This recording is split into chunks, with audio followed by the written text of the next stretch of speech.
RBI, एक UPSC क्या पूछ सकता है, एक आरबीआई से सवाल है, राइट। तो यहाँ पे जरा याद रखिएगा कि ये आपके लिए जो है, हाँ जी लकी जी जय भोले की।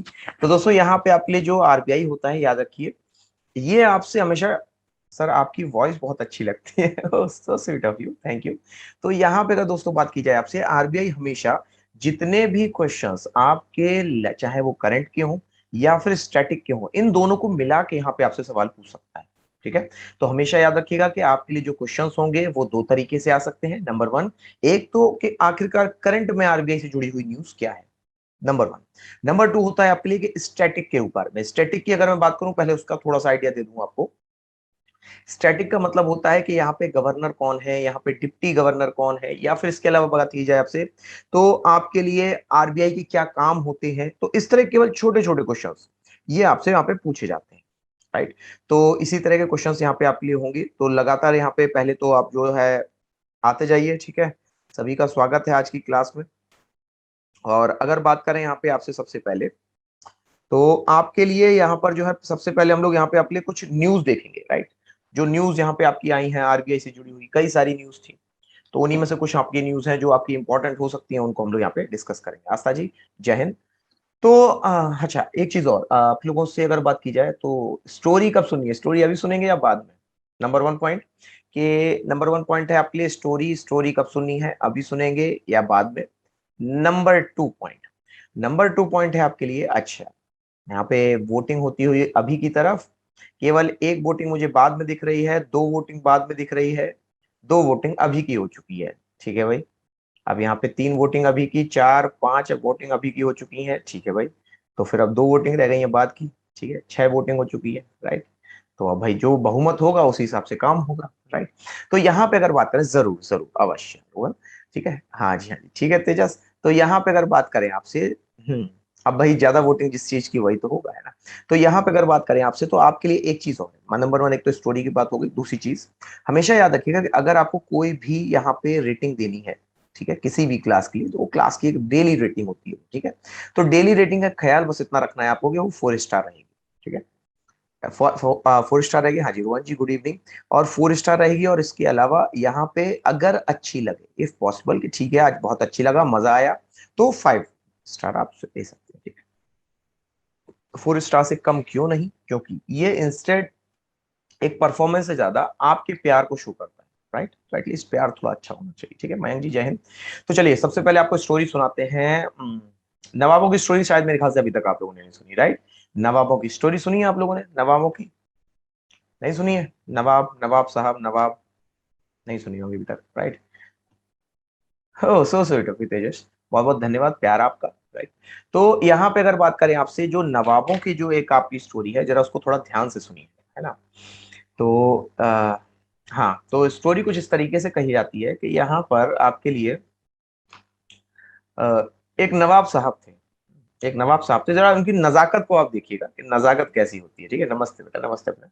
तो नजाकत कुछ इस तरीके से थी कि कहते भी हैं कि यहाँ पे जो है आपके लिए, सो स्वीट है, बहुत बहुत धन्यवाद आदर्श।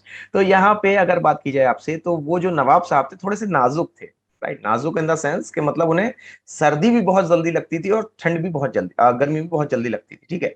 अगर आपको ऐसा होगा तो आप क्या करोगे मुझे बताओ, एक नॉर्मल आदमी होगा, ठीक है, अगर उसे यहाँ पे अगर अगर मान लो उसने जो है कंबल ओढ़ा हुआ है, उसे हल्की सी गर्मी लगेगी, वो क्या करेगा, राइट, वो कंबल को हटा देगा, हल्का सा हटा देगा, बाकी अपना सोता रहेगा, ठीक है। लेकिन ये नवाब साहब थे, इनकी अदाएं थोड़ी सी अलग थी। तो अब जरा सुनिएगा इनके बारे में।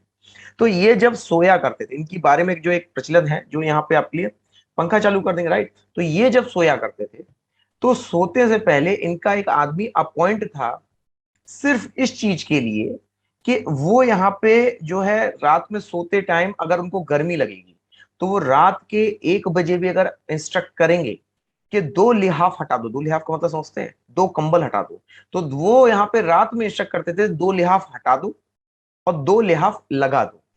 तो सिर्फ ये इंस्ट्रक्ट करने के लिए और यहाँ पे आराम से सोने के लिए उन्होंने एक यहाँ पे आपका अलग से एक यहाँ पे जो है मेंबर यहाँ पे अपॉइंट कर रखा था, ठीक है। तो ये है आपकी नवाबों की नवाबियत, और ये है आपके नवाबों का शहर। इस शहर के बारे में अगर बात की जाए, तो यहाँ पे खाना भी कुछ ऐसा बनता है कि ज्यादा मेहनत ना करनी पड़े, राइट। कबाब का नाम सुना होगा, ठीक है, निहारी का नाम सुना होगा, ये सब जो है आपके ज्यादा मेहनत के खाने नहीं है। केवल मुंह में रखे घुल जाएगा, राइट। तो ये है नवाबों की नवाबियत, ठीक है। उम्मीद करता हूँ थोड़ा सा यहाँ पे आपको कुछ नया पता चला होगा, कैपिटल है, राइट। तो ये दो बातें हो गई, ठीक है। अच्छा, और कोई समस्या हो तो आप अभी बता सकते हैं, वीडियो की हो गई या फिर पीडीएफ की हो गई, ठीक है। चलिए आगे बढ़ते हैं। अब यहाँ पे अगर सबसे पहले बात करेंगे आपसे, तो आपके लिए क्वेश्चन कैसा आएगा, एक एनडीए में कैसा सवाल आता है, अगर आरबीआई से सवाल आता है तो जरा ध्यान से पहले समझिएगा सवाल कैसे होता है। सवाल यहाँ पे वो आपसे पूछ सकता है कि आखिरकार निम्न में से आरबीआई के कार्य कौन कौन से हैं, आरबीआई के कार्य क्या है, ठीक है, आरबीआई के कार्य क्या है, ठीक है। ये आपसे सवाल पूछ सकता है, what is the function of RBI, ये आपसे क्वेश्चन पूछेगा, ठीक है। तो यहाँ पे आपको जो है हो सकता है एक, दो या तीन से ज्यादा चार ऑप्शन दे देगा, ठीक, समझिएगा पहले। यहाँ पे नंबर वन ऑप्शन, आरबीआई का कार्य क्या है। इकोनॉमी में क्वेश्चन रिपीट होते हैं, मैंने तो ऐसा मोस्ट प्रोबेबली नहीं देखा है, क्योंकि हर एक टॉपिक से उन्होंने सवाल उठाया है, ठीक है। तो रिपीट का in the sense concept repeat होता है, सवाल रिपीट नहीं होता। तो यहाँ पे अगर पहला आपके लिए क्वेश्चन जरा समझिएगा, आरबीआई के कार्य क्या है। और आरबीआई के पहले कार्य में उन्होंने बता दिया कि ये आपका जो है नोट को प्रिंट करता है, ये क्या करता है, आपका नोट को प्रिंट करता है, या फिर इसको यहाँ पे इशू करता है, इशू कह सकते हैं इसको, नोट को प्रिंट करता है नंबर वन, या फिर इशू करता है, ठीक है। दूसरा है यहाँ पे आपके लिए कि ये बैंक को उधार देता है, ये क्या करता है आपका, ये बैंक को उधार देता है, ठीक है, give loan to the bank, ठीक है। और तीसरा यहाँ पे है आपके लिए कि ये यहाँ पर आपके लिए जो बैंक की शिकायत है, ये बैंक की शिकायत को दूर करता है, ठीक है, बैंक की शिकायत को दूर करता है, ठीक है। तीन ऑप्शंस आपके सामने हैं। अब आपको यहाँ पे नीचे मिलेगा find out the correct options, यहाँ पे आपको करेक्ट ऑप्शंस देखने को मिलेंगे, ठीक है। तो अगर मैं बात करूं आपसे पहले ऑप्शन के बारे में, ठीक है, ओनली वन, चलो भाई, ठीक है। दूसरा ऑप्शन क्या हो गया, ओनली टू एंड थ्री, चलो भाई थोड़ा सा और यहाँ पे अलग हुआ। तीसरा क्या कह रहा है आपसे, ओनली, अच्छा, वन एंड टू, चलिए कोई बात नहीं। और डी कह रहा है कि सभी सही है, ठीक है। अब जरा आप लोग सोच के बताइए, सोचिएगा बस एक बार कि इनमें से कौन सा ऑप्शन है जो आपके लिए लॉजिकल, और एक चीज मैं बता दूं आपको, ये एक लॉजिकल क्वेश्चन है, राइट, समझिएगा इसको, ये एक लॉजिकल क्वेश्चन है। अगर थोड़ा सा आप ध्यान देंगे तो आपको अपना सवाल का जवाब मिल जाएगा, ठीक है। ठीक है, सब लोग पहले एक बार जवाब दे लो, फिर मैं आपको एक पॉइंट बताऊंगा, देखिए उस पॉइंट से कितने लोग कर पाएंगे। पहले एक बार जरा खुद से ट्राई करके देखो। देखो एक चीज और है कि जब ट्राई करने का मौका मिले तो कभी छोड़ना नहीं लाइफ, समझिएगा इस चीज को।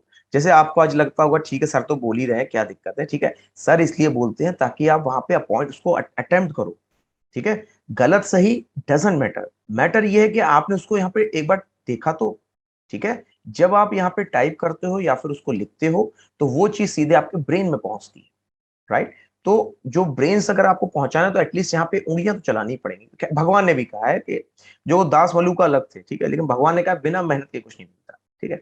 तो यहाँ पे अगर बात करें, आप समझिएगा आपके लिए, देखिए अब राइट आंसर कैसे बनेगा। देखिए यहाँ पर अगर कभी भी आपके लिए कोई बात नहीं, ठीक है, सबने अपना अपना अपनी तरफ से सबने राइट आंसर दिया। तो यहाँ पे अगर दोस्तों आरबीआई के बारे में बात करें, एक चीज याद रखिएगा, इसका काम है सिर्फ मैनेजमेंट करना, इसका काम है सिर्फ मैनेजमेंट करना, इसका काम जस्टिस देना नहीं, इसका काम जस्टिस देना नहीं है, इसका काम सिर्फ मैनेजमेंट करना, राइट। अब कौन सा आपको राइट आंसर, मैंने कहा कि आरबीआई का काम होता है मैनेजमेंट करना, ठीक है, इसका काम कभी भी जस्टिस देना नहीं है। तो आपको अब कौन सा है, थोड़ा सा अपना यहाँ पे प्रैक्टिकलिटी को थोड़ा सा बढ़ाइए, राइट। तो आपको आंसर जो है आपके सामने दिखेगा, राइट। तो यहाँ पे अगर प्यारे साथियों बात करें आपसे, राइट ऑप्शन ऑफ कोर्स बिल्कुल सही कहा सभी ने, राइट आंसर होगा आपके लिए ऑप्शन नंबर थ्री। क्योंकि बैंक की शिकायत, यहाँ पे बैंक की शिकायत आरबीआई नहीं बल्कि बैंक ऑम्बड्समैन होते हैं, इसके भी यहाँ पे शिकायतकर्ता के लिए अधिकारी होते हैं, वो सुनते हैं और वो इसका निवारण करते हैं। आरबीआई का काम सिर्फ एक छोटा सा है कि वो आपका आएगा, मैनेज करेगा और चल जाएगा, दैट्स इट, ठीक है। तो ये था यहाँ पे आपके लिए क्वेश्चन जो आपके एनडीए में पूछा जाता है। उम्मीद करता हूँ आपको आइडिया लग गया होगा कि यहाँ पे यूपीएससी आपसे क्या जानना चाहता है। टॉपिक तो एक अपनी अलग जगह है, यहाँ पे यूपीएससी आपसे क्या जानना चाहता है। चलिए यहाँ पे कुछ आपके लिए यहाँ पे जो है टिडबिट्स है, ठीक है, यहाँ पे क्या आपके लिए कुछ टिडबिट्स हैं आरबीआई के बारे में। टिडबिट्स को पहले नोट कर लीजिएगा, अपनी भाषा में तो वेल एंड बेटर है, वरना अगर मेरी भाषा में है तो वो तो फिर तो है ही है वेल एंड बेटर, ठीक है। तो यहाँ पे अगर दोस्तों बात करें आपसे एनएस स्वामीनाथन पैनल के बारे में, नोट कीजिएगा, MS, sorry NS not MS, NS Swaminathan panel, ठीक है। तो ये जो एमएस स्वामीनाथन पैनल है आपका, इसके द्वारा दोस्तों यहाँ पे किस चीज के लिए पैनल बनाया गया, किस चीज के लिए ये कमेटी बनाई गई, तो प्यारे साथियों नोट कीजिएगा, ये जो एनएस स्वामीनाथन आपका पैनल है, इसका निर्माण ही इसलिए किया गया था ताकि अर्बन कोऑपरेटिव बैंक्स को फिर से सुधारा जा सके, अर्बन कोऑपरेटिव बैंक्स को फिर से सुधारा जा सके। अब आप कहेंगे सर ये अर्बन कोऑपरेटिव का मतलब क्या होता है, राइट। तो देखिए यहां पे अगर बात की जाए आपसे, तो आपके लिए एक शहर और एक गांव में अंतर है, राइट। टिडबिट्स मतलब क्या होता है सर? टिडबिट्स मतलब होता है छोटी मगर मोटी बातें, ठीक है, शक्तिमान के द्वारा कहा गया है, ठीक है। तो यहाँ पे अगर बात करें आपसे, तो आपके लिए जैसे अर्बन कोऑपरेटिव, एक आता आपके लिए होता है रूरल कोऑपरेटिव, गांव का। तो गांव में क्या है कि गांव में लोगों को सस्ता लोन चाहिए, लोगों को गांव में जो है सस्ता जो है आपके लिए आपका जो है फैसिलिटीज चाहिए, ठीक है, उनको ज्यादा पैसा भी जमा नहीं करना। तो ये एक रूरल कोऑपरेटिव बैंक। लेकिन अगर शहरों की समस्या देखी जाए, तो शहरों में सैलरी लोग ज्यादा लेते हैं, बिजनेस ज्यादा करते हैं, किसानी उनके वहां होती नहीं है। तो कितना सारा डिफरेंस है। तो इसी डिफरेंस को, इसी यहाँ पे आपके पैसे से रिलेटेड जो उनकी परेशानियां हैं बैंक्स की, उसको दूर करने के लिए यहाँ पे एमएस सॉरी यहाँ पे एनएस स्वामीनाथन के द्वारा आपका इसको शुरू किया। उम्मीद करता हूं यहां तक क्लियर हो गया होगा, राइट। अब दो न्यूज और देखिए। अब आपसे यहाँ पे एक और सवाल पूछ सकता है इंडेक्स से जुड़ा हुआ, इंडेक्स से जुड़ा हुआ। तो अगर मैं बात करूं कभी भी आपसे इंडेक्स के बारे में, तो याद रखिएगा इसके द्वारा पूरे दो इंडेक्स जारी किए गए। नंबर वन, यहाँ पे आपके लिए एक हो जाएगा फाइनेंशियल इंक्लूजन इंडेक्स। कौन सा हो जाएगा आपके लिए? Financial inclusion index. और दूसरा, दूसरा भी नोट कीजिएगा, दूसरा यहाँ पे आपके लिए हो जाएगा डिजिटल पेमेंट इंडेक्स। दूसरा यहाँ पे आपके लिए होगा डिजिटल पेमेंट इंडेक्स। अब देखिए आपका सवाल ये होना चाहिए कि सर आखिरकार ये फाइनेंशियल इंक्लूजन यानी कि आपके लिए फाइनेंशियल मतलब होता है आपके वित्त समावेशी, ठीक है। तो यहाँ पे आपको ये पूछना चाहिए कि सर ये फाइनेंशियल इंक्लूजन का मतलब क्या है? तो देखिए सीधा सा एक मतलब है कि यहाँ पर अगर कोई भी व्यक्ति, चाहे वो अमीर हो या गरीब हो, यूजुअली गरीबों के लिए होता है कि आखिरकार एक गरीब को कितनी सारी आपकी बैंकिंग की सुविधाएं मिल पाती, राइट। क्या हो गया, क्या हो गया? हाँ क्या हो गया, हंस क्या बात, क्या बताओ। अब दिख रहा है वीडियो, अब दिख रहा है, वीडियो दिख रहा है अब? मयंक, वीडियो दिख रहा है आपको? एक बार जरा कंफर्म कीजिएगा, ठीक है। दिख रहा है ना, ठीक है। चलो, अब कंफर्म जरूर करना बेटा, ठीक है। तो यहाँ पे अगर बात करें आपसे, तो आपके लिए, हाँ, तो आपके लिए जो फाइनेंशियल इंक्लूजन होता है उसका सीधा सा मतलब है कि यहाँ पर एक गरीब जो है आपका, जिसके पास ना अकाउंट है, जिसके पास ना शेयर मार्केट की जानकारी है, जिसके पास, जिसको क्रेडिट कार्ड के बारे में नहीं पता, आखिरकार अब वो यहाँ पर आपका कितना इन सारी चीजों का इस्तेमाल कर पा रहा है, यानी कि इंक्लूड किया गया उसको, ठीक है। ये हिंदी में नहीं था, ये हिंदी में था, राइट। हिंदी में था ना? इंद्रजीत बताना तो बेटा, ये हिंदी में बोला मैंने अभी? इंद्रजीत कंफर्म करना बेटा, ठीक है। तो ये आपके लिए हो गया फाइनेंशियल इंक्लूजन। डिजिटल पेमेंट क्या होता है? डिजिटल पेमेंट का सीधा सा मतलब है कि यहाँ पर आप जो भी इंटरनेट से, माने ऑनलाइन जो पेमेंट कर रहे हैं, ठीक है। अभी आप देखो तो हम लोग ज्यादातर पहले कैश का इस्तेमाल करते थे, ठीक है, दादा दादी से क्या मांगते थे? 5 रुपया मांगते थे, ठीक है। अब जमाना चेंज है। अब बच्चा ये कहता है कि एक काम करो, 5 रुपए का मेरे में रिचार्ज कर दो, मैं कुछ यहाँ पे खरीद ला, राइट। तो यहाँ पे जब ऐसी स्थिति आपके लिए बनती है, तो इसको डिजिटल पेमेंट कहा जाता है। तो आखिरकार हमारी पूरी भारत की जनसंख्या क्या अब यहाँ पे ऑनलाइन पेमेंट करना शुरू कर चुकी है? इसी को नापने के लिए आरबीआई के द्वारा ये डिजिटल पेमेंट इंडेक्स जारी किया, ठीक है। अब मेरा पहला सवाल आपके लिए, फाइनेंशियल इंक्लूजन इंडेक्स क्या कहता है? दो ऑप्शंस। पहला है आपका लोगों को पैसा दिलाता है, दूसरा ऑप्शन अमीर और गरीब में फर्क मिटाता है। क्विकली बताइएगा, ऑप्शन नंबर वन या ऑप्शन नंबर टू?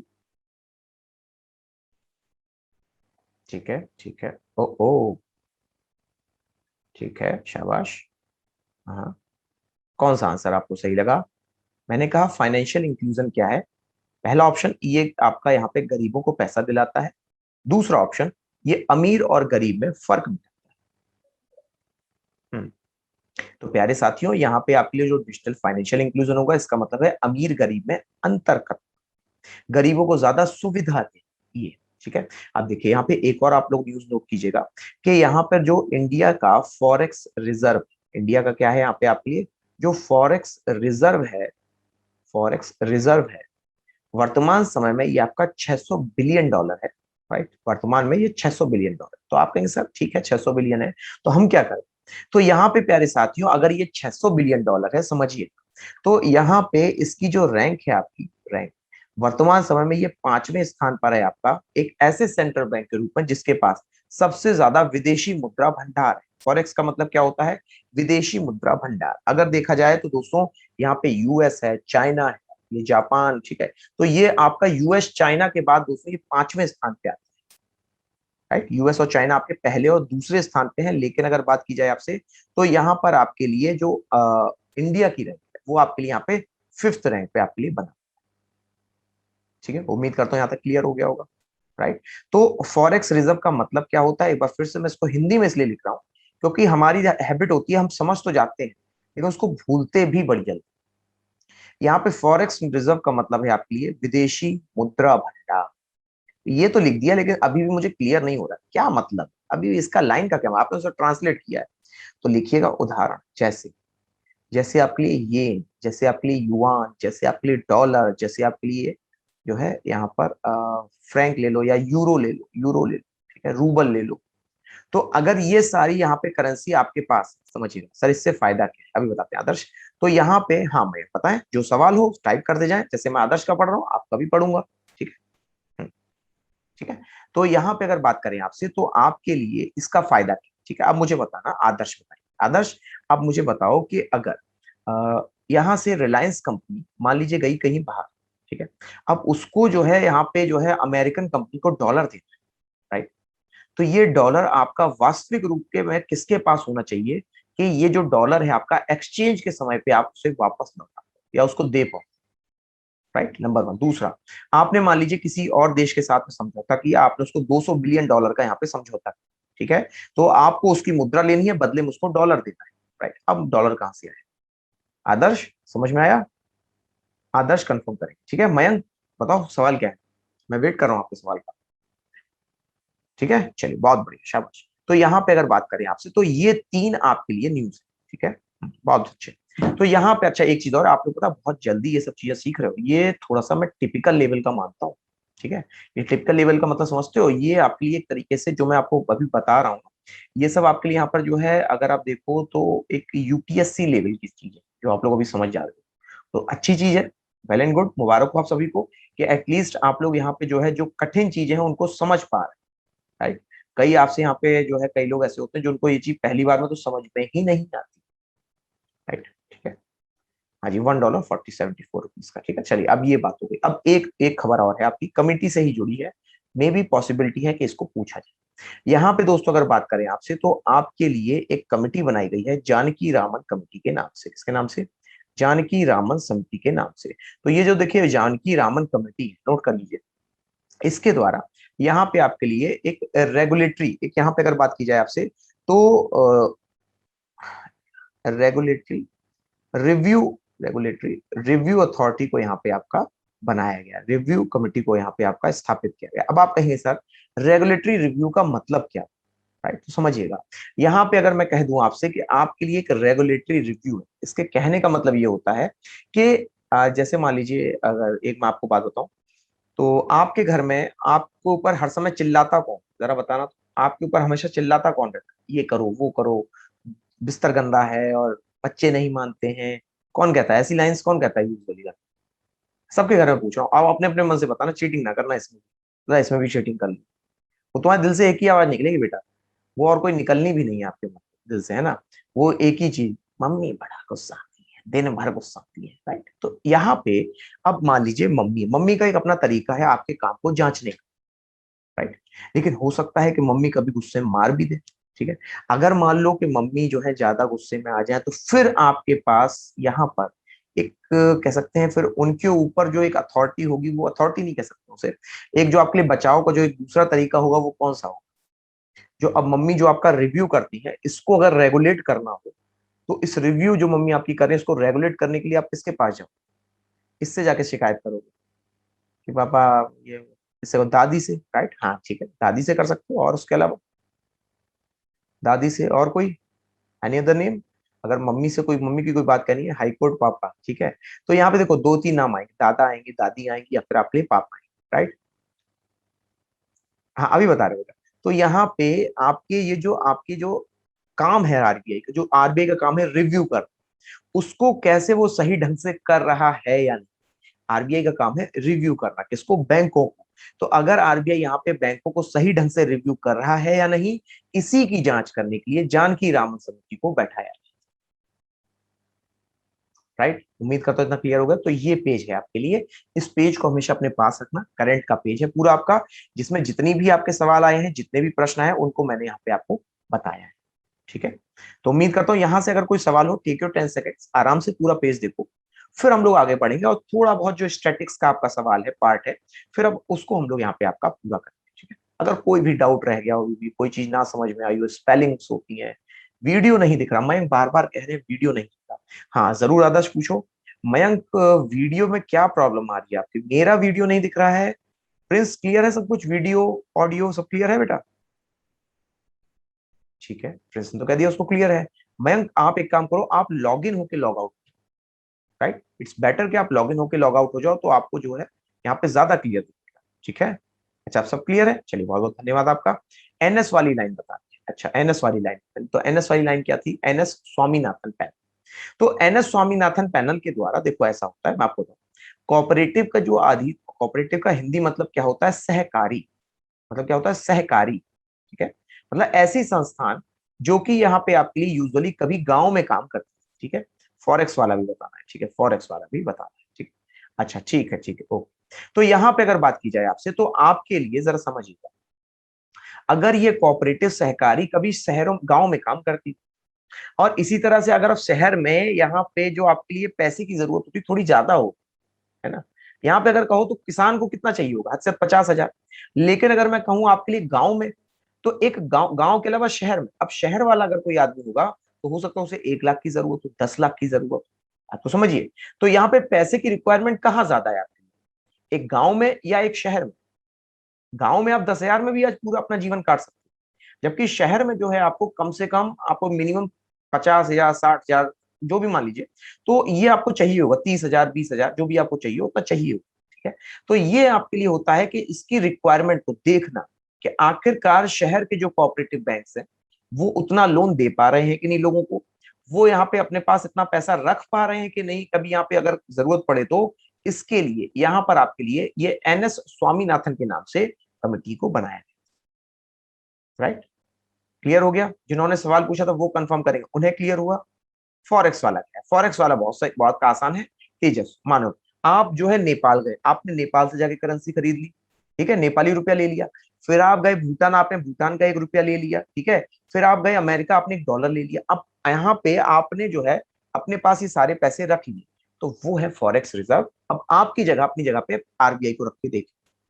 ठीक, क्लियर हो गया? समझ में आ गया फॉरेक्स वाला? ठीक है, शाबाश, चलिए आगे बढ़ते। तो यहाँ पे अगर बात करें आपसे, बहुत बढ़िया, शाबाश, बहुत अच्छे समझ रहे हो, पता है आप लोग बहुत टिपिकल टिपिकल सब वर्ड समझ रहे हो, समझ। तो यहाँ पे अगर बात करें आपसे, तो अब यहाँ पे हम लोग देखेंगे आरबीआई के बारे में, राइट, आरबीआई। तो देखिए, अगर कभी भी आपसे आरबीआई की बात की जाती है, तो याद रखिएगा, यहाँ पे आरबीआई के 3 शब्द हैं। आरबीआई को हम लोग यहाँ पे 3 शब्दों में जानते हैं, कौन कौन से? जरा सुनिएगा। यहाँ पे पहला शब्द है आपका, कि इसको हम लोग central bank, central bank, central bank यानी कि इसको हम लोग केंद्रीय बैंक के नाम से जानते हैं। ठीक है, नंबर 1, इसको हम लोग यहाँ पे सेंट्रल बैंक यानी कि केंद्रीय बैंक के नाम से जानते हैं। दूसरा, दूसरा इसका जो नाम है, उसको हम लोग यहाँ पे आपका इंपीरियल बैंक ऑफ इंडिया के नाम से जानते हैं। दूसरा, इसको हम लोग यहाँ पे इंपीरियल बैंक ऑफ इंडिया के नाम से जानते हैं। ठीक है, यहाँ पे इसके 2 नाम है, एक है सेंट्रल बैंक, दूसरा है इंपीरियल बैंक ऑफ इंडिया। और ये जो दोनों नाम है, इनमें से आपका कोई भी आपके एग्जाम में पूछ सकता है, राइट। क्योंकि आरबीआई है, तो समझ लेना कि आरबीआई जो है आपके लिए ये इंपीरियल भी हो सकता है, और इसके अलावा आपका केंद्र में भी काम करता है, तो सेंट्रल बैंक भी हो सकता है। ठीक है, अब यहाँ पे इसके अलावा अगर बात की जाए आपसे आरबीआई के बारे में, तो याद रखिएगा, इस आरबीआई का सबसे पहले हम लोग बात करेंगे इसके इतिहास के बारे में, और थोड़ा सा आपको इतिहास में घुमा के ले जाते हैं, हिस्ट्री देखते हैं इसकी, हिस्ट्री। ठीक है, तो इसकी हिस्ट्री जो है आपकी शुरू कब से हुई? मुझे बताओ कि अगर आपको लैपटॉप चाहिए, समझिएगा, अगर आपको लैपटॉप चाहिए होगा, तो ये लैपटॉप आप यहाँ पे अगर आपको चाहिए होगा, तो आप तुरंत जाओगे बाजार से, तुरंत खरीद लोगे। इंपीरियल का मतलब होता है रॉयल, शाही। मुझे तो आप तुरंत जाके खरीद लोगे, या पहले जो है प्लानिंग करोगे मन, पहले प्लानिंग करते हो, राइट। अगर लैपटॉप चाहिए, मोबाइल चाहिए, तो पहले सोचोगे, है कि नहीं है? अब पहले उसको यहाँ पे अपने अपने मन में सोचोगे, ग्रंथि करोगे, ठीक है, कि अगर लेना है कि नहीं लेना, कौन सा लेना है, आ रही है समझ में। इसी तरह से आरबीआई तुरंत नहीं खुल गई, पहले आरबीआई के बारे में सोचा गया, ठीक। और ये जो सोचना था आरबीआई का, ये आपका एक एक्ट के माध्यम से यहाँ पे आपका डिसीजन लिया गया, प्लानिंग देन डिस्कशन, राइट। तो यहाँ पे प्लानिंग की गई आरबीआई एक्ट 1935 के 1934 के द्वारा, समझो। ये वो प्लान था जिसमें आरबीआई को बनाया गया, ठीक। अब इसको बनाने वाले प्लान कौन थे ये भी जानो। तो यहाँ पे इनका नाम हो जाएगा आपके लिए Hilton and young commission, note कर लीजिएगा। यहाँ पे इनका नाम हो जाएगा आपके लिए हिल्टन एंड यंग कमीशन। तो ये जो दोस्तों आपके लिए हिल्टन एंड यंग कमीशन है, ठीक है, इस हिल्टन एंड यंग कमीशन के द्वारा एक आरबीआई का प्रारूप रखा गया, ठीक है। आज फोटो नहीं है शायद मेरे पास, मैं ध्यान नहीं दिया, फोटोज भी पड़ी है मेरे पास पुराने आरबीआई की। पुराना आरबीआई देखोगे तो आरबीआई के बाहर मिलिट्री रख के लोग रहते थे। ये पुराना वाला जो 1934 बना था, तो उसमें ब्रिटिश के जो वो होते थे आर्मी वाले, वो वहां रहते थे, ठीक। अच्छा मेरे पीछे भी देखो कुछ दिख रहा है, कुछ दिख रहा है यहाँ पे, ये कुछ पीछे दिख रहा है, और ये इसको हम लोग सिंबल कहते हैं, क्या कहते हैं, सिंबल। अभी इसके ऊपर आएंगे, ठीक है। तो यहाँ पे आरबीआई एक्ट बन गया, प्लानिंग हो गई। अब इस प्लानिंग को दोस्तों यहाँ पे किसने बनाया था, तो हिल्टन एंड यंग कमीशन ने बनाया था। और चूंकि ये एक ऑफिशियल था, ये तो दो अनऑफिशियल नाम हो गया, किसी के नाम से कभी कोई कमेटी नहीं रखी जाती। इसका ऑफिशियल नाम क्या था वो नोट कीजिएगा, royal committee of royal commission of royal commission of Indian finance and committee. तो दोस्तों royal committee of Indian finance and currency. तो फाइनेंस और करेंसी सबको देखने के लिए यहां पर आपका जो है हिल्टन यंग कमीशन की स्थापना की गई। जरा ध्यान सुनना, अभी इसी से एक सवाल बनाएंगे, ठीक है, तैयार है। तो यहाँ पे अगर दोस्तों बात करें आपसे, तो आपको इसको सेंट्रल बैंक कहा जाता है, हिस्ट्री में 1934 है। फिर आते हैं हिल्टन एंड यंग कमीशन, जिनको यहाँ पे royal committee of Indian finance and currency के नाम से जाना जाता है। अब यहाँ पे शुरू होता है खेला आपका 1935। 1935 से यहाँ पे आपका खेला जो है यहाँ से शुरू हो जाता है। अब मुझे बताओ, जब 1935 में आपका आरबीआई बना होगा, क्या उस समय आपके लिए एक आरबीआई के गवर्नर बनाए गए होंगे कि नहीं, क्या सोचते हो? उस समय आरबीआई गवर्नर बनाए गए होंगे, ऐसा हो सकता है, या बस ऐसे ही बस शुरू कर दिया बिना किसी मुखिया के, बिना किसी हेड के?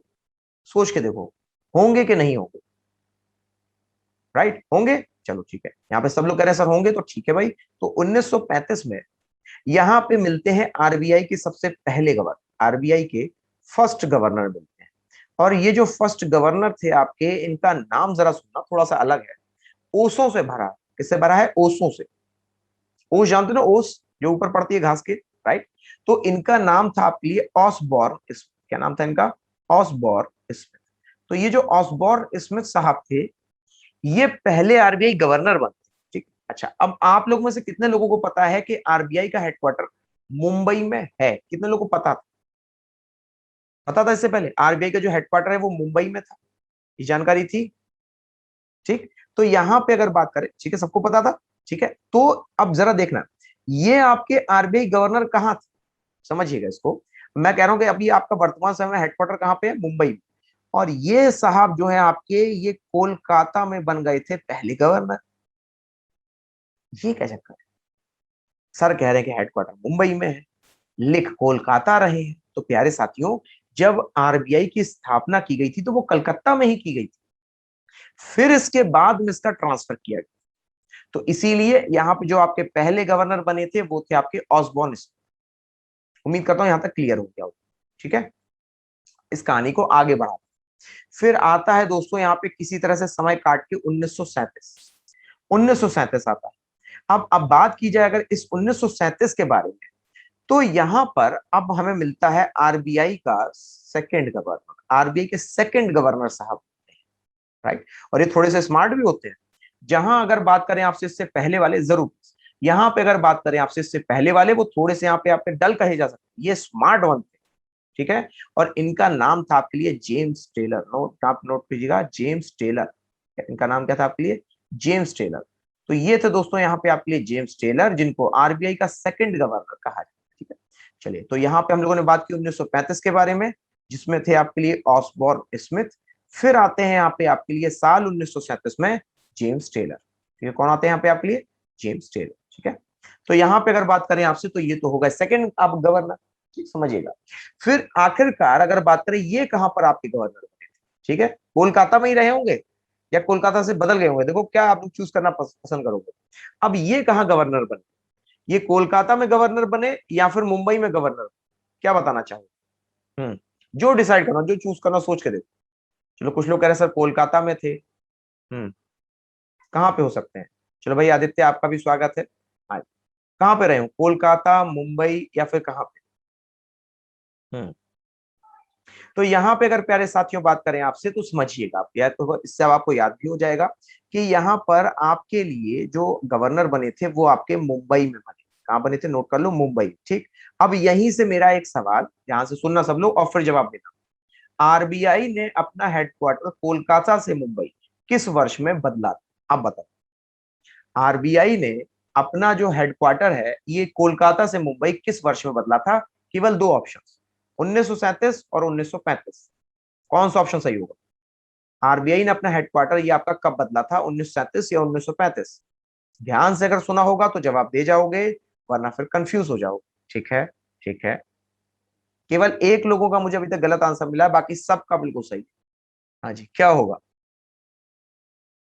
शाबाश। ठीक है, अभी दो लोगों का यहाँ पे गलत हो गया, लेकिन बाकी लोगों का बिल्कुल सही है। प्यारे साथियों याद रखें, मुंबई में जो हेडक्वार्टर आपका गया था वो 1937 में आपका गया। ठीक है, चलिए आगे बढ़ो।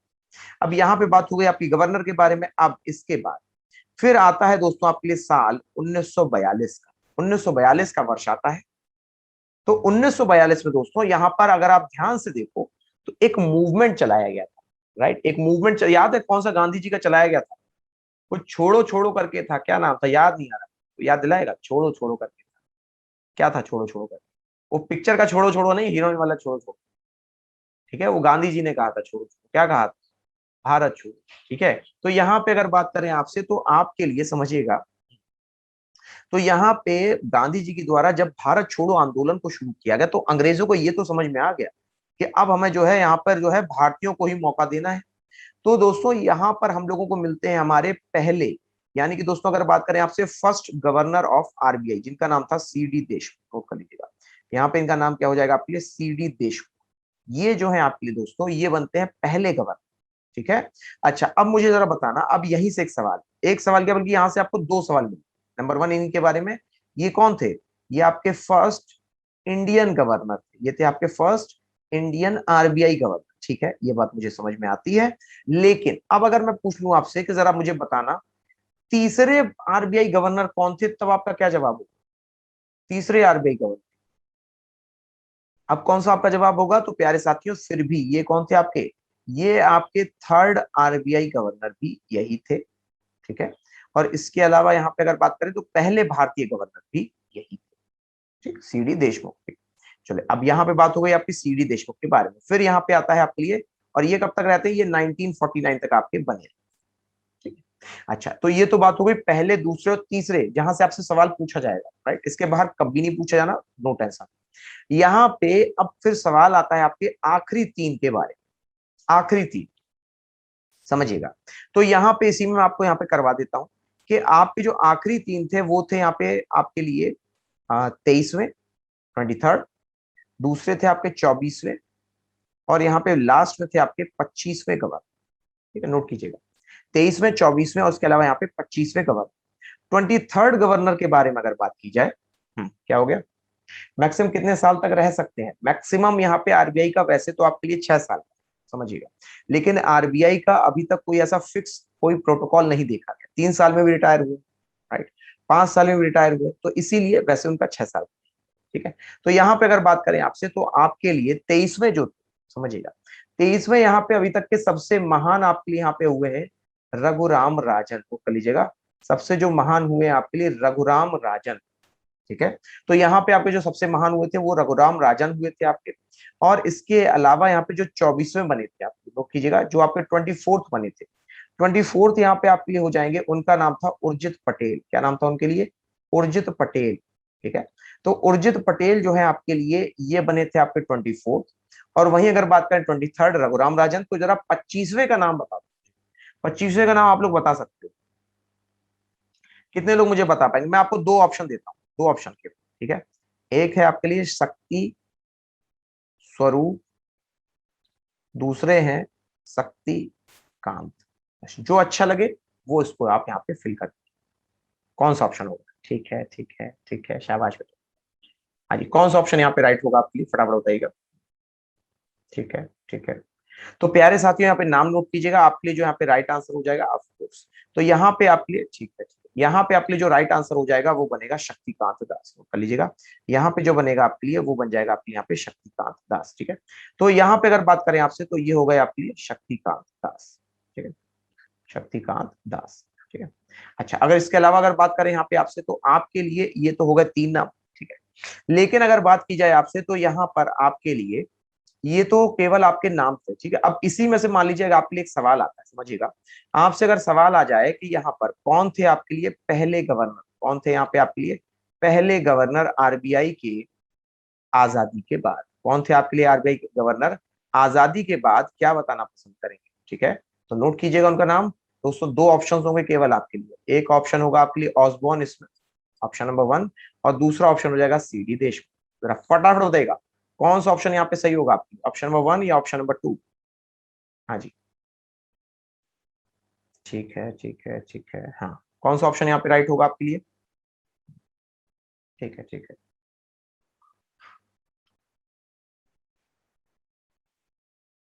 हम्म, ठीक है, शाबाश। तो प्यारे साथियों, यहाँ पे आपके लिए जो राइट आंसर हो जाएगा वो होगा सीडी देशमुख, नोट कर लीजिएगा।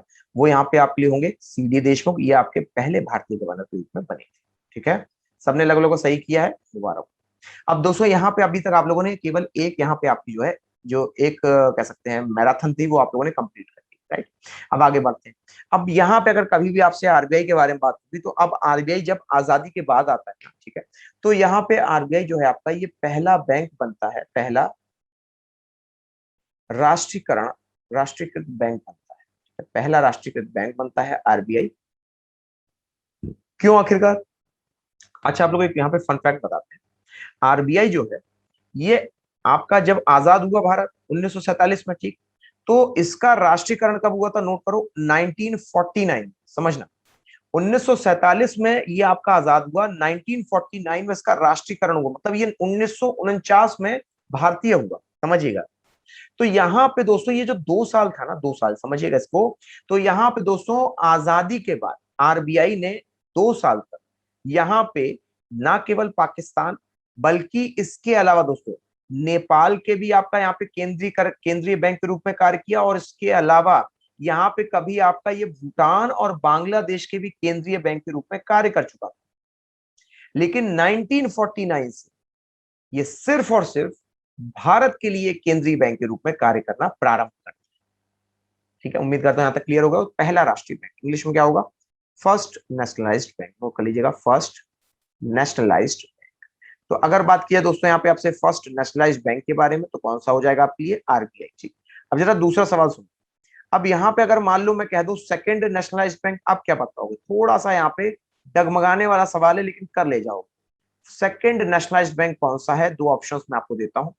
पहला दोस्तों यहाँ पे आपके लिए हो जाएगा, पहला हो जाएगा आपके लिए देना बैंक, और दूसरा हो जाएगा एसबीआई। तो अगर मान लो आपसे पूछे कि सेकंड नेशनलाइज्ड बैंक कौन सा होगा, राइट, मेरे ख्याल से रोहन और अभिजीत ने तो शायद मेरे ख्याल से ऑप्शंस को सुना भी नहीं, उन्होंने सीधे सीधे आंसर कर दिया, राइट।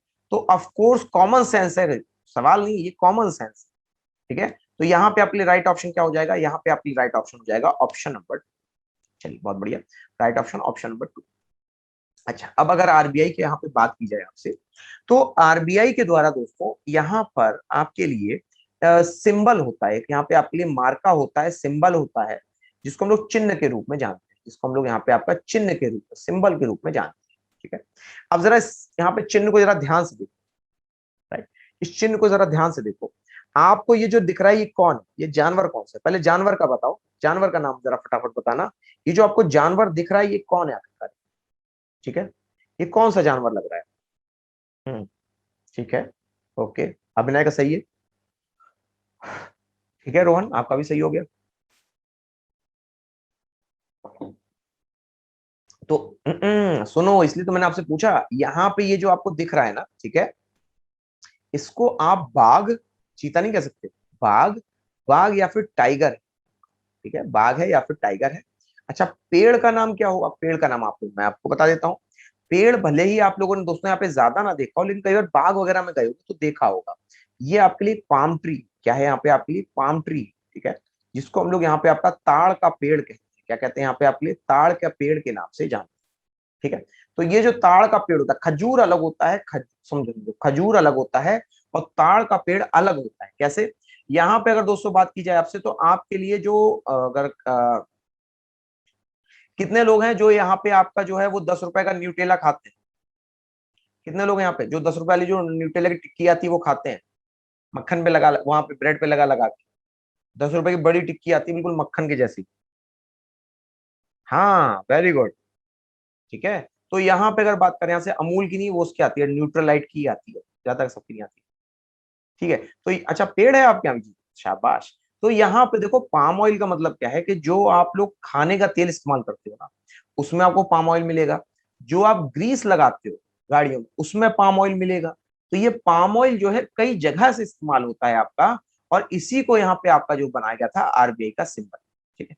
अब देखो, आपके दिमाग में ये चीज जरूर आनी चाहिए, आखिरकार ये सिंबल फिर सोचा कैसे गया? ये सिंबल आखिरकार सोचा कैसे गया? तो प्यारे साथियों, कभी भी सर भूटान और इंडियन रुपी इक्वल कैसे है? नगल ट्रम है वहां की, नगल ट्रम है। अब वो हो सकता भी वेरी कर गई हो, या हो सकता भी बराबर हो, ये भी हो सकता है। वहां पे नगल ट्रम है वहां की, तो भूटान की, ठीक है। कैसे? वो तो मार्केट होता है, वो आप कोई नहीं उसको कंट्रोल करता, वो मार्केट होता है। कैसे का नहीं हो सकता है, ये कह सकते हो कि दोनों की इकोनॉमी कैसे बराबर है, वो एक सवाल बन सकता है। तो यहाँ पे अगर बात करें आपसे, तो आपके लिए चिन्ह हो गया आपके यहाँ पर बाघ और टाइगर, ठीक।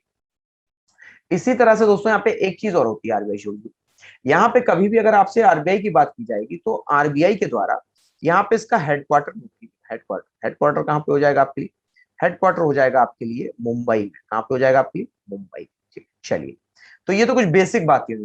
अब बात करते हैं बोर्ड ऑफ गवर्नर के बारे में, ठीक है, यानी कि वो संस्थान जो कि यहाँ पे आरबीआई को कंट्रोल करता है, बोर्ड ऑफ गवर्नर के बारे में। पहले बोर्ड ऑफ गवर्नर का मतलब समझिए।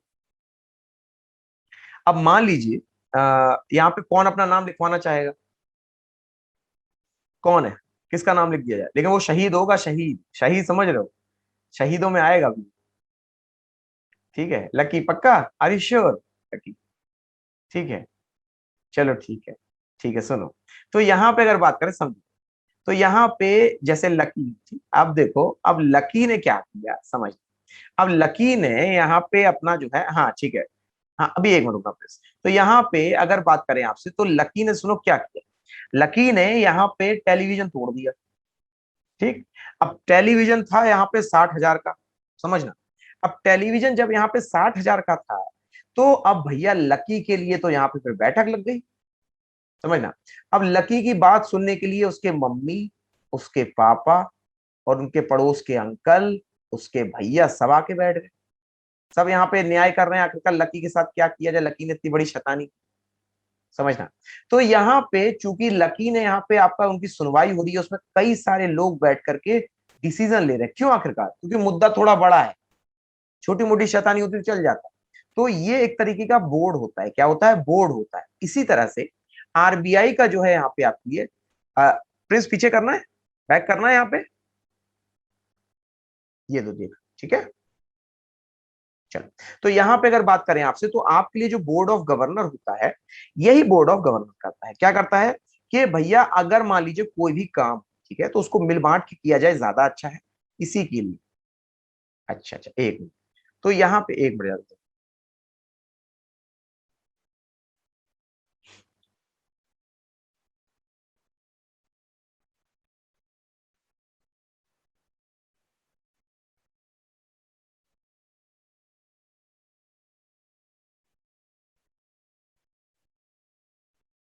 हो गया डन। चलो ठीक है, शाबाश। तो यहाँ पे अगर बात की जाए आपसे, तो आपके लिए कहाँ तक बोर्ड ऑफ गवर्नर। तो बोर्ड ऑफ गवर्नर में यहाँ पे एक चीज याद रखिएगा कि यहाँ पे 21 की संख्या उन्होंने शुभ मानी। जैसे अपने 21 रुपया दिया था ना, उनके यहाँ 21 रुपया यहाँ पे शुभ संख्या है, ठीक है। तो इस शुभ संख्या के अंतर्गत यहाँ पे सबसे पहले तो आपको उसको याद करना है, तो याद रखिएगा, सबसे पहले तो 10 की संख्या। किसकी संख्या? 10 की संख्या। 10 जो है प्यारे साथियों, ये हो जाएंगे आपके बोर्ड ऑफ, ये हो जाएंगे आपके, ये वो लोग हो जाएंगे जिनको सरकार के द्वारा आपका, ओ हो, अरे रे, चलो चलो यहाँ पे बता देते हैं बोर्ड ऑफ गवर्नर। तो यहाँ पे अगर बात करें आपसे, तो ये जो बोर्ड ऑफ गवर्नर होते हैं ना, ठीक है, बोर्ड ऑफ गवर्नर, तो बोर्ड ऑफ गवर्नर में आपके जो कुल सदस्य होते हैं वो 21 होते हैं। कितने होते हैं? 21। और अगर बात की जाए यहाँ पे इन 21 में से तो जो आपके 10 होंगे, वो कीजिएगा, जो आपके लिए 10 होते हैं, इन 10 को आपका जो है सरकार के द्वारा अपॉइंट किया जाता है, सरकार के द्वारा। मतलब जैसे अगर आपकी इकोनॉमिक्स अच्छी है, अगर आप फाइनेंस से, अगर आप सीए हैं, बहुत अच्छे सीए, बेहतरीन सीए हैं, तो यहाँ पे आरबीआई जो है आपको अपॉइंट कर देगा। ठीक है, आपको आरबीआई क्या कर देगा? अपॉइंट कर देगा। ठीक है? तो 10 लोग जो है आपके आरबीआई की सरकार के द्वारा अपॉइंट होते हैं। इसके अलावा यहाँ पे आपके लिए, हाँ अब बात करते हैं यहाँ पे आपसे, तो आपके लिए जो 4 सदस्य, ये इंपॉर्टेंट है, 4 सदस्य जो है आपके, ये आपके लोकल ऑफिस से अपॉइंट होते हैं। 4 सदस्य जो है आपके, ये लोकल ऑफिस से अपॉइंट होते हैं। जैसे आरबीआई है मुंबई में, ठीक है, अब मान लो उसे कोई काम जो है आपका पड़ गया अचानक से उड़ीसा में, भैया मुंबई से सीधे सीधे थोड़ा ऑर्डर लेके चले जाओगे उड़ीसा में, ठीक है, टाइम भी लगेगा, राइट। तो इसीलिए उसके 4 यहाँ पे आपके लोकल ऑफिस होते हैं। और कहाँ पे होते हैं जरा समझिए, यहाँ पे ये वो 4 ऑफिस हैं जो कि आप लोगों ने कभी ना कभी यहाँ पे महानगर के रूप में पढ़े जरूर। ठीक है, एक मैप बना के आप लोगों को दिखाते हैं। ठीक है, ये मान लीजिएगा, ये भारत का मैप है, सिर्फ मानिएगा और कुछ ना कीजिएगा, क्योंकि आप लोगों को तो इसकी रक्षा करनी है, सर ने तो केवल ऐसे ही बना दी। ठीक है, तो मान लीजिएगा ये आपके लिए भारत का मैप। ठीक है, समझिएगा। तो यहाँ पर दोस्तों अगर बात करें तो एक जगह यहाँ पर है, एक जगह आपकी जो 4 महानगर है, बस वही बना रहा हूँ, तुरंत समझ में आ जाएंगे। ठीक है, ये 4 महानगर। ठीक है, यहाँ पे अगर बात करें इसके बारे में, तो ये हो जाएगा आपके लिए न्यू दिल्ली। इसके बारे में अगर बात करें दोस्तों, तो ये हो जाएगा आपके लिए मुंबई। इसके बारे में अगर दोस्तों बात की जाए, तो ये हो जाएगा चेन्नई। और यहाँ पे दोस्तों आखिरी में जो आपके लिए हो जाएगा, इसको हम लोग यहाँ पे आपका कोलकाता के नाम से, इसके नाम जानते हैं, कोलकाता के नाम से। तो मुंबई, चेन्नई, न्यू दिल्ली, मुंबई, ये हैं आपके 4 दोस्तों लोकल ऑफिसेज, जहां से आरबीआई के द्वारा दोस्तों आपके लिए जो है हाँ इसका जो है मैनेजमेंट किया जाता है। 4 लोकल ऑफिस। इसके अलावा दोस्तों यहाँ पे आपके जो 2 हैं, 2 आपके वित्त मंत्रालय से भी चुने जाते हैं। वित्त मंत्रालय का मतलब हो गया आपके लिए फाइनेंस मिनिस्ट्री। तो यहाँ पे वित्त मंत्रालय यानी कि फाइनेंस मिनिस्ट्री के द्वारा भी आपके यहाँ पे चुने जाते हैं। जो आपके 2 लोग, वो यूजुअली, हमेशा याद रखना, वो हमेशा आपके सेक्रेटरी लेवल के होते हैं। किसके होते हैं? सेक्रेटरी लेवल, सचिव पद के होते हैं, सेक्रेटरी लेवल। ठीक है, तो सेक्रेटरी लेवल के होते हैं यहाँ पे आपके लिए जो आरबीआई के आपके यहाँ पे सदस्य। ठीक है, समझिएगा। तो अगर मैं बात करूं आपसे, तो ये वित्त मंत्रालय के 2 हो गए आपके सेक्रेटरी पद। ठीक है, 4 हो गए लोकल ऑफिस से। इसके अलावा दोस्तों अगर बात की जाए यहाँ पे आपसे, तो आपके लिए यहाँ पे 4 और होते हैं, और उनको हम लोग डिप्टी गवर्नर कहते हैं। जैसे गवर्नर का पद है, ऐसे डिप्टी गवर्नर का पद भी होता है। ठीक है, तो यहाँ पे अगर बात करें डिप्टी गवर्नर साहब के बारे में, उनके बारे में जरा जानिएगा। यहाँ पे दोस्तों आपके लिए 4 डिप्टी गवर्नर है। सबसे बड़े हैं आपके लिए, सबसे अभी नए हैं आपके, टी रविशंकर। क्या नाम हो जाएगा इनका? टी रविशंकर। तो ये जो टी रविशंकर हैं आपके, ये अभी हाल ही में आपका बीपी कानूनगो को हटा के आए। ठीक है, पहले कौन होगा? टी रविशंकर। दूसरे हो जाएंगे दोस्तों यहाँ पे आपके लिए महेश कुमार जैन। दूसरे कौन से हो जाएंगे आपके लिए? महेश कुमार जैन। ठीक है, तो एक हो गए टी रविशंकर, दूसरे हो गए महेश कुमार जैन। तीसरे दोस्तों यहाँ पे कौन हो जाएंगे आपके लिए? तो यहाँ पे अगर बात करें आपसे, तो आपके लिए तीसरे हो जाएंगे माइकल पात्रा। तीसरे कौन से हो जाएंगे आपके लिए यहाँ पे? माइकल पात्रा। और चौथे जो है दोस्तों, चौथे जरा नोट कीजिएगा, चौथे चौथे हो जाएंगे यहाँ पे आपके लिए एम राजेश्वर राव। ठीक है, तो ये है आपके लिए वो 4 आपके डिप्टी गवर्नर जिनकी नियुक्ति की गई। ठीक है, अब इनको याद कैसे किया जाए? तो यहाँ पे दोस्तों याद करने के लिए आपके जो यहाँ पे नाम है वो है ममता। ठीक है, 2 बार एम 1 बार टी। तो ममता अगर दोस्तों आपको शब्द याद हो जाएगा, तो ये बड़ी आसानी से आपको यहाँ पे याद हो जाएंगे आपके ये 4 डिप्टी गवर्नर। ठीक है, ममता, बस इतना याद कर लेना, आपको अपने आप होते हैं। मां से एम राजेश्वर राव, माइकल पात्रा, महेश जैन, और टी से हो जाएगा आपके लिए टी रविशंकर, ममता। ठीक, इतना क्लियर हो गया होगा। और वहीं अगर दोस्तों बात करें आपसे, तो आपके लिए आखिरी में एक बचेंगे आपके लिए, वो हो जाएंगे यहाँ पे आपके लिए शक्तिकांत दास। नाम इनका नोट कर लीजिएगा, शक्तिकांत दास। ठीक है, तो ये है पूरा स्ट्रक्चर आपका आरबीआई का। यहाँ पे 4 और 1 5 हो गए, 5 और 2 7, 7 4 11 और 10 21। ठीक है, तो टोटल कितने सदस्य हो गए? 21। ठीक है, अच्छा इसके अलावा अगर बात करें आपसे, तो हम लोगों ने चिन्ह के बारे में बात की, और भी हम लोगों ने कई सारी चीजें देखी। ठीक है, आइए यहाँ पे आपको पहले एक नजर में यहाँ पे जो है कुछ नाम आपको दिखा देते हैं। ठीक, जैसे अगर बात करें आपसे, तो यहाँ पे आपके लिए वेट अ मिनट, हाँ, फाइनेंशियल ईयर आपका रहेगा, ठीक है, फाइनेंशियल। तो जो आपके लिए दोस्तों वित्त वर्ष है, नोट कर लीजिएगा, जो आपके लिए वित्त वर्ष है यहाँ पे, ये ठीक बाजार की जैसा ही एक जैसा है, ठीक है। अब जून से जुलाई नहीं रहेगा। अब इसका भी दोस्तों जो वित्त वर्ष है वो 1 अप्रैल से 31 मार्च है। कब से आपका? 1 अप्रैल से लेकर के 31 मार्च, ठीक, वित्त वर्ष। अच्छा, इसके अलावा बात करें सदस्यों के बारे में, हम लोग बात कर चुके हैं। फंक्शंस एक बात देखते हैं बस। फंक्शंस में एक है बैंक ऑफ इशू, यानी कि नोट छाप, ठीक है। दूसरा फंक्शन है आपके लिए गवर्नमेंट बैंक, यानी सरकार का बैंक है वो, राइट। तीसरा है आपके लिए यहाँ पे बैंकर्स बैंक, यानी बैंकों का बैंक है, यानी बैंकों की सहायता करता है, ठीक है। चौथा यहाँ पे आपके लिए हो जाएगा कंट्रोलर ऑफ क्रेडिट, यानी पैसे को नियंत्रित, ऋण नियंत्रित कह दो या फिर पैसे का नियंत्रण कह दो, ये दोनों काम आरबीआई ही करता है, ठीक है। नेक्स्ट है आपके लिए सुपरविजन। सुपरविजन का मतलब समझते हो कि अगर जैसे मान लो आप काम कर रहे हो, ठीक है, तो आपकी जो कामकाजी है, ठीक है, इस पे आपके लिए जो नजर रखने वाले जो व्यक्ति हैं वो कौन है? आपके लिए जो कामकाजी है इस पे नजर रखने वाले व्यक्ति कौन है आपके लिए, राइट। तो आप क्या कहोगे कि यहाँ पे अगर बात की जाए आपसे, तो आपके लिए जो कामकाजी यहाँ पे काम करने वाले व्यक्ति का आपके ऊपर जो नजर रखते हैं वो कौन है? वो आपके लिए आपके घर में मम्मी पापा हो सकते हैं, ठीक है। इसी तरह से अगर यहाँ पे अगर बात करें आपसे, तो आपके लिए मंत्री, मंत्रियों के अगर दोस्तों कार्य को देखना हो तो मंत्रियों के कार्यों को कौन देखता है, राइट। तो मंत्रियों के कार्यों को दोस्तों यहाँ पे आपके लिए जो देखेगा उसका नाम क्या हो जाएगा आपके लिए? वो हो जाएंगे आपके प्रधानमंत्री। तो ये होता है आपके सुपरवाइजरी फंक्शन, ठीक है। ये क्या होता है आपके लिए? Supervisory function. तो ये यहाँ पे आपके सुपरवाइजरी फंक्शन यानी देख रेख के कार्य। क्या देखता है ये? भैया बैंक और बैंक के अलावा सरकार को तो इसने सारे के सारे काम कर दिए, ठीक है। बैंक के सारे काम कर दिए, सरकार के सारे काम कर दिए। बचे थे दोस्तों यहाँ पे आपके लिए इसके अलावा यहाँ पे कई सारे इंश्योरेंस सेक्टर, सोच सकते हो कई सारे इंश्योरेंस सेक्टर बचे, तो इनको भी तो देखना था। इसके अलावा सेबी बचा था, यानी स्टॉक मार्केट, तो इनको भी देखना था। तो इन सबको देखने के लिए प्यारे साथियों यहां पर आपका जो है सुपरवाइजरी फंक्शन को बनाया गया। और लास्ट में क्या है, पढ़ो जरा, प्रमोशनल फंक्शन। प्रमोशनल फंक्शन का मतलब क्या होता है? किसी भी चीज का प्रचार करना। तो दोस्तों यहाँ पे आरबीआई आपका जो है ये आपके लिए किसी जैसे आपकी जैसे कोई बैंकिंग हैबिट, उदाहरण दे रहा हूं मैं आपको, गांव है, तो गांव में क्या था कि यहाँ पे आपके जो है पहले लोग अकाउंट खोलने में विश्वास नहीं करते, तो आरबीआई क्या करता है? आरबीआई यहाँ पे एक ऐसा एड रिलीज करता है जिसमें गांव के लोगों को जागरूक किया जा सके, ठीक है। उसे टाइम टू टाइम यहाँ पे लोगों को बताएगा, उनको यहाँ पे सिखाएगा, यूजुअली प्रचार के माध्यम से। तो प्रचार किस चीज का कर रहा है? प्रचार कर रहा है बैंकिंग आदतों को सुधार लाना, ठीक है, ये प्रचार, ठीक है। तो ये हो गए आपके फंक्शंस ऑफ आरबीआई। चलिए अब यहाँ पे दोस्तों हम लोग देखते हैं आपके लिए कुछ सवाल। सवाल पहला है कि आरबीआई को दोस्तों यहाँ पे किस आपके यहाँ पे कमेटी के द्वारा यहाँ पे स्थापित किया गया? किस कमेटी के द्वारा दोस्तों यहाँ पे आपके आरबीआई को स्थापित किया गया?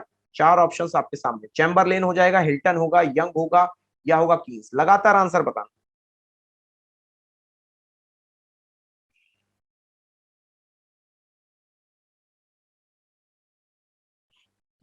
क्या होगा?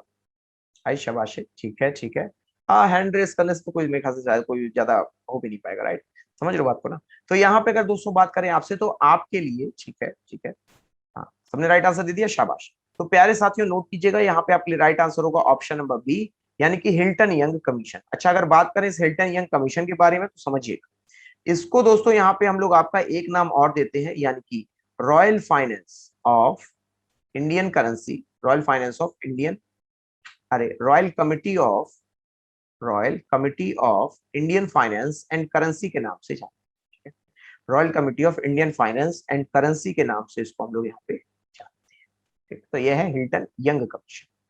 चलिए अगला सवाल, यहाँ पे कौन सा काम है जो आरबीआई का नहीं है? पूछ रहा है, अभी हम लोगों ने जो फंक्शंस पढ़े उसी में से पूछ रहा है कि इनमें से कौन सा फंक्शन है जो आपका आरबीआई से जुड़ा हुआ नहीं है। चार ऑप्शंस आपके सामने है। पहला है आपके लिए बैंकों का बैंक, दूसरा है आपके लिए क्रेडिट कंट्रोल, यानी पैसे को देखो नियंत्रित कर रहा था, तीसरा हो जाएगा फॉरेन करेंसी, क्या आरबीआई के पास वो जो विदेशी मुद्रा भंडार था वो रखा था कि नहीं रखा था, और लास्ट में हो जाएगा क्या वो किसानों की, बस देखो वैसे इसी सवाल में पूरा आंसर छपा था, क्या वो यहाँ पे किसानों की मदद करेगा कि नहीं करेगा, यहीं पे पूरा सवाल छिपा था, राइट। तो यहाँ पे कौन सा होगा आपके लिए राइट आंसर, जरा फटाफट बताइएगा। ए होगा, बी होगा, सी होगा, या होगा डी? फटाफट बताइए कौन सा ऑप्शन, शाबाश। तो यहाँ पे प्यारे साथियों अगर बात करें आपसे राइट ऑप्शन के बारे में, तो आपके लिए सिर्फ ये शब्द देखना था, यानी कि ऑप्शन नंबर, ठीक है। और अगर ऑप्शन नंबर डी में देखेंगे आपके लिए, तो यहाँ पर आपके लिए क्या बात हो जाएगी कि यहाँ पे जो नाबार्ड होता है ना, राइट, यहाँ पे जो नाबार्ड होता है, इस नाबार्ड के द्वारा दोस्तों किसानों के सारे मुद्दे देखे जाते हैं, ना कि आरबीआई के द्वारा। तो नाबार्ड का फुल फॉर्म नोट कर लीजिएगा, national bank for agriculture, national bank for agriculture, national bank for agriculture and rural development, agriculture and rural development. तो ये है दोस्तों यहाँ पे आपके लिए national bank for agriculture and rural development, जिसको यहाँ पे आपका फॉरेक्स के पास होता है फॉरेन करेंसी, एग्जैक्टली, ठीक है आयुष आदर्श। तो यहाँ पे राइट आंसर क्या बनेगा, ऑप्शन नंबर डी, ठीक है। चलिए एक सवाल और करते हैं फटाक से। अगला सवाल क्या पूछा है, चलो ये अभी आप लोगों ने किया नहीं है, तो यहाँ पे आपके लिए ओके, ठीक है। हम्म, हम्म, हाँ आप बताओ, मौद्रिक नीति को यहाँ पे कौन तय करता है, ये आप लोग शायद पढ़ चुके हो, मौद्रिक नीति को यहाँ पे कौन तय करता है, central government, SBI, various banks या रिजर्व बैंक ऑफ इंडिया। फटाफट बताइएगा कौन सा ऑप्शन यहाँ पे राइट होगा। अगर पूछा जाए तो मौद्रिक नीति को यहाँ पे कौन तय करता है आपके लिए, सेंट्रल बैंक, एसबीआई या फिर होगा आपके लिए reserve bank of India. Quickly बताइए दोस्तों, यहाँ पे कौन सा ऑप्शन आखिरकार आपके लिए राइट होगा, ए होगा, बी होगा, सी होगा या होगा डी। कुछ लोग सी कैसे लगा रहे, सी कहां से लगा रहे, क्या सोच के सी लगा दिए।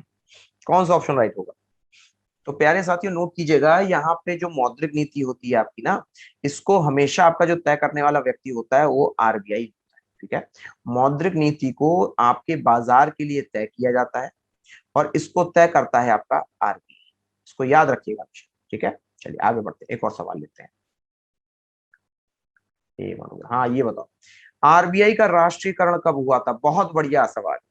पहली बार आरबीआई का राष्ट्रीयकरण कब हुआ था, 1935, 1949, 1929 या 1914। कौन सा ऑप्शन यहाँ पे आपके लिए होगा राइट। कुछ लोग सी कह रहे हैं, कुछ लोग ए कह रहे हैं, कुछ लोग कह रहे हैं सब बी होगा, ठीक है भाई। कौन सा ऑप्शन यहाँ पे आपको राइट, ए होगा, बी होगा, सी होगा।